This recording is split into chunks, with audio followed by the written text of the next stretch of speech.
Just a little over 2 years ago, we were selling our house and I painted my countertops. 2 weeks later, I went to my brother's house and painted his countertops.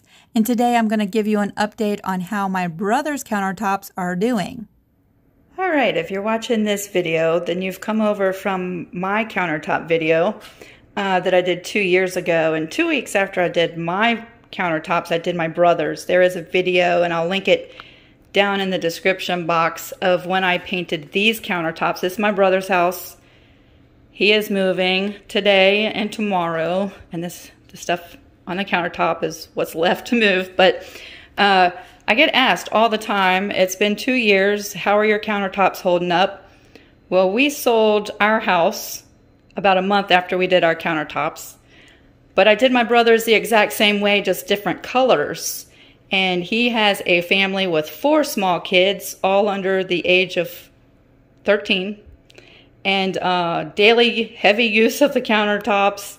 And I thought I would show you, after 2 full years, how well the countertops are holding up, so you could see. Really, the only places that are showing some wear after 2 years are the very edges, like this top edge right here, which really could be touched up at this point, but they still look really nice.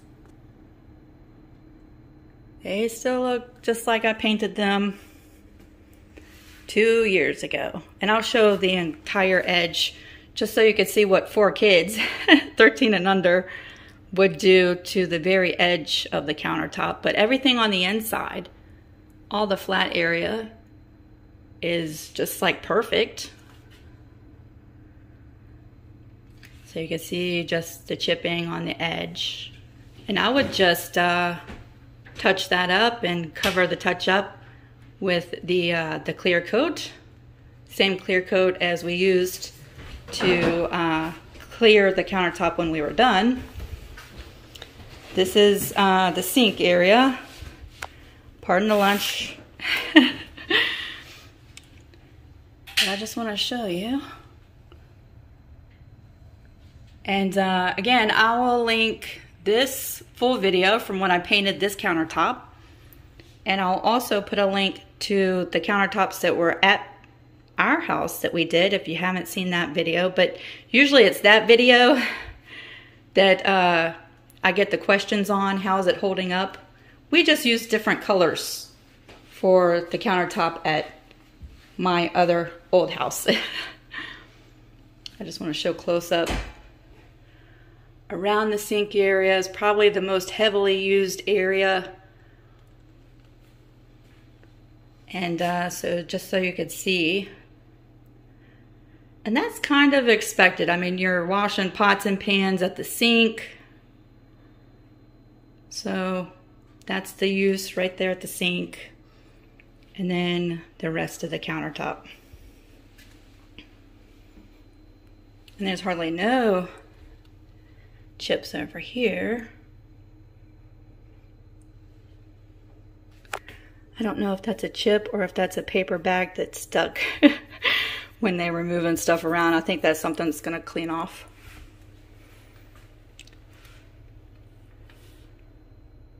So, yep, there you go.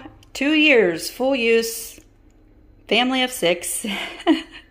So if maybe this video will answer your questions, and if you have any questions, you can write them down in the comment section below. Bye, everybody. I'm really glad I had a chance to help my brother and his wife and family move, and what a great time to get an update after 2 years using these counters. Unfortunately, we have not been in our old house, the house that we sold, in about 1.5 years. After talking with them 6 months after they bought the house, they still loved the countertops and they were still functioning very nicely. I expect just like these. I would suggest keeping some of the paint left over from when you paint your countertops so that you could color match any chips along the edges and they blend in a little bit better. I think that would be really helpful and save some of the clear coat so that you can clear over any touch-up areas like this one here. Overall, I would say that this is a very budget-friendly, awesome way to redo your kitchen without replacing totally your countertops. If you give this a try, I'd love to hear from you down below. Thanks for watching.